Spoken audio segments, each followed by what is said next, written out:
বের করার জন্য আমরা কি করব? এই কোরআন শরীফ তেলাওয়াত করব। এবং কোরআনে পাকের মধ্যে আল্লাহ তাআলা বলছেন যে আল্লাহ তাআলা বলেন যে যেই ব্যক্তি কোরআনের জিকির করবে, ওমা ইয়াশু আন যিকরির রহমানে নুকাইয়াদু লাহু শায়তানান ফাহুয়া লাহু করিন। সূরা যুখরুফের মধ্যে আল্লাহ তাআলা বলছেন যে ওমা ইয়াশু আন যিকরির রহমান, যেই ব্যক্তি আল রহমানের জিকির, আল্লাহর জিকির করবে, অর্থাৎ এই কোরআন পড়বে,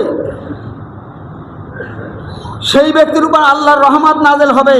আর যেই ব্যক্তি কোরআন তেলাওয়াত করবে না, কোরআন থেকে ফিরে থাকবে, কোরআন শরীফ তেলাওয়াত করবে না, ওমা ইয়াশু আন যিকরির রহমানে নুকাইয়াদু লাহু শায়তানান, আল্লাহ বলেন তার পিছনে আমি একটা শয়তান লাগাইয়া দিই।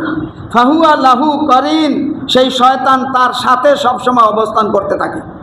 এই জন্য মুর্শিদ আমাদেরকে কোরআনে ওজিফা দিয়েছেন নিয়মিত দৈনিক 5 বার। দৈনিক 5 বার এই ওজিফা যে ব্যক্তি পড়বে, শয়তান তাকে গ্রাস করতে পারবে না, শয়তান তার থেকে দূরে থাকবে।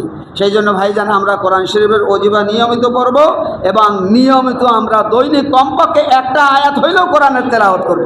অতএব আমরা কোরআন শরীফ শিখব, যেহেতু আল্লাহ তাআলা আল্লাহর রাসূলকে বলছেন যে ওয়ারাত্তিলিল কোরআনা তারতিলা, তোমরা তারতিলের সঙ্গে কোরআন শরীফ তেলাওয়াত করো। অতএব